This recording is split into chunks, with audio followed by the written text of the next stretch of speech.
स्वागत है आप सभी का एक बार फिर से यूनियन बजट 2023 वीडियो सीरीज के सेकंड वीडियो में। पिछले वीडियो में हमने इनकम टैक्स से जुड़े कुछ की प्रपोजल्स के बारे में डिस्कस किया था और आज हम इस वीडियो में बात करेंगे जीएसटी से जुड़े इंपॉर्टेंट प्रपोजल्स की।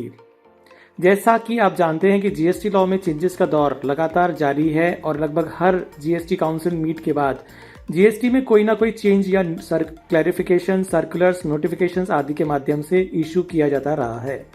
इस लिहाज से अगर देखा जाए तो जीएसटी अभी भी एक इवॉल्विंग लॉ कहा जा सकता है। अब इसी कड़ी में इस साल के फाइनेंस बिल में भी जीएसटी से जुड़े कुछ इंपॉर्टेंट चेंजेस का प्रस्ताव किया गया है। क्या है वो इंपॉर्टेंट प्रपोज चेंजेस और क्या है उनका इम्पैक्ट, ये जानने के लिए बने रहिए मेरे साथ इस वीडियो के अंत तक। सबसे पहले एक बड़ा change section 10 of the CGST act में किया गया है। सेक्शन 10 कंपोजिशन लेवी का सेक्शन है जिसमें कंपोजिशन लेवी और उससे रिलेटेड कंडीशंस के प्रोविजंस किए गए हैं। अब इस सेक्शन के सबसेक्शन 2 में क्लॉज डी और सबसेक्शन 2A की क्लॉज सी में वर्ड्स गुड्स और को ओमिट किया गया है। यह अमेंडमेंट कंपोजिशन डीलर्स को ई कॉमर्स ऑपरेटर के जरिए गुड्स की इंट्रा स्टेट सप्लाईज करने के लिए अलाउ करता है। यानी अब इस अमेंडमेंट के लागू होने के बाद composition dealers e commerce operator के जरिए गुड्स की इंट्रा स्टेट आउटवर्ड सप्लाईज करने के लिए एलिजिबल हो जाएंगे। अब तक सेक्शन 10 के अंतर्गत कंपोजिशन डीलर्स को ई कॉमर्स ऑपरेटर्स के through outward supply of goods and services दोनों ही अलाउ नहीं थी, पर अब इस अमेंडमेंट के बाद ये रेस्ट्रिक्शन गुड्स के केस में अप्लाई नहीं होगा, सर्विसेज के केस में रेस्ट्रिक्शन जारी रहेगा।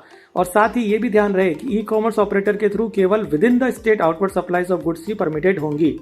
तो अकॉर्डिंगली कंपोजिशन डीलर्स के लिए इंटर स्टेट सप्लाई करने पर रेस्ट्रिक्शन जारी रहेगा। ब्लॉक्ड क्रेडिट के सेक्शन 17(5) में एक नया सब क्लॉज FA जोड़ा गया है जिसके अंतर्गत कंपनीज द्वारा अपनी CSR एक्टिविटीज पर किए गए एक्सपेंडिचर पर इनपुट टैक्स क्रेडिट का बेनिफिट अवेलेबल नहीं होगा। अकॉर्डिंगली कंपनीज एक्ट 2013 के सेक्शन 135 के तहत किए गए CSR एक्टिविटीज के लिए यूटिलाइज की गई गुड्स और सर्विसेज पर ITC का बेनिफिट अवेलेबल नहीं होगा। एक और बड़ा चेंज फाइनेंस बिल की क्लॉज 131 द्वारा प्रपोज्ड है। इस अमेंडमेंट के अनुसार सीजीएसटी एक्ट के सेक्शन 23 को फुली सब्स्टिट्यूट किया जाना प्रस्तावित है और अब न्यू सब्स्टिट्यूटेड सेक्शन को सेक्शन 22 और 24 दोनों पर ओवरराइडिंग इफेक्ट दिया गया है।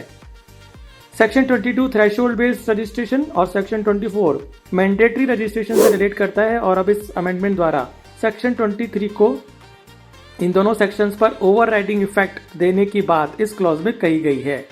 इस न्यू सब्स्टिट्यूटेड सेक्शन के अनुसार अगर एग्जेम्प्टेड सप्लाईज या supplies not liable to tax में डील करते हैं या एक एग्रीकल्चरिस्ट हैं या फिर सेक्शन 23 के अंतर्गत इशू किए गए किसी भी एग्जेम्पशन नोटिफिकेशन में कवर होते हैं तो आप पर जीएसटी रजिस्ट्रेशन की लायबिलिटी नहीं रहेगी और आप पर सेक्शन 22 और 24 दोनों के प्रोविजंस भी एप्लीकेबल नहीं होंगे।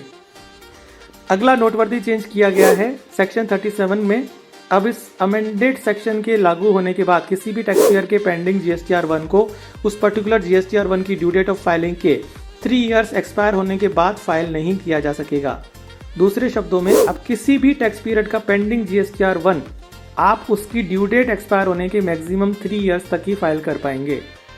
इसी तरह का सेम अमेंडमेंट सेक्शन 39 में भी किया गया है और एक नया सब क्लॉज 11 इंसर्ट किया गया है जिसके अंतर्गत किसी भी टैक्स पीरियड की पेंडिंग 3B रिटर्न को उसकी ड्यू डेट के विद इन 3 इयर्स तक ही फाइल किया जा सकेगा। यानी अब GSTR1 और 3B दोनों के केस में पेंडिंग रिटर्न्स को मैक्सिमम 3 इयर्स तक ही फाइल किया जा सकता है। इसी लाइंस पर एक और सिमिलर अमेंडमेंट सेक्शन 44 में भी किया जाना प्रस्तावित है जिसके अनुसार अब एनुअल रिटर्न्स यानी GSTR9 संबंधित टैक्स पीरियड के GSTR9 भरने की ड्यू डेट के बाद मैक्सिमम 3 इयर्स तक ही फाइल किया जा सकेगा। तो इस तरह से एनुअल रिटर्न फाइल करने की मैक्सिमम टाइम लिमिट भी अब इस सेक्शन में प्रेस्क्राइब कर दी जाएगी। सेक्शन 56 में प्रपोज अमेंडमेंट के द्वारा डिलेड रिफंड के केसेस में पेएबल इंटरेस्ट की कैलकुलेशन अब रूल्स द्वारा प्रेस्क्राइब की जानी प्रस्तावित है। पेनल्टी के सेक्शन 122 में भी अमेंडमेंट द्वारा अब ई कॉमर्स ऑपरेटर्स को भी स्पेसिफाइड डिफॉल्ट्स के केस में पेनल्टी पे करने के लिए लायबल बनाया गया है। अकॉर्डिंगली अगर ई कॉमर्स ऑपरेटर्स अपने द्वारा की गई आउटवर्ड सप्लाईज के केस में अगर इस एक्ट या रूल्स के किसी भी प्रोविजन को कॉन्ट्रावेन करते हैं तो इस सेक्शन के अंतर्गत पेनल्टी पे करने के लिए लायबल होंगे। सेक्शन 132 में कुछ नोटेबल चेंजेस किए गए हैं जिनके अनुसार इस सेक्शन में कुछ ऑफेंसेस को डीक्रिमिनलाइज किया जाना प्रस्तावित है। इस तरह सेक्शन 132 सब क्लॉज 3 में प्रोसिक्यूशन लॉन्च करने की मिनिमम थ्रेशोल्ड को भी 1 करोड़ से बढ़ाकर 2 करोड़ किए जाने का प्रस्ताव है। तो ये थी जीएसटी से जुड़ी कुछ महत्वपूर्ण बदलावों की जानकारी जो फाइनेंस बिल 2023 में प्रपोज किए गए हैं, which will come into effect from a date to be notified. यदि इन प्रपोज अमेंडमेंट से जुड़ी आपकी कोई भी क्वेरी हो तो मुझे कमेंट सेक्शन में कमेंट करके पूछ सकते हैं। धन्यवाद।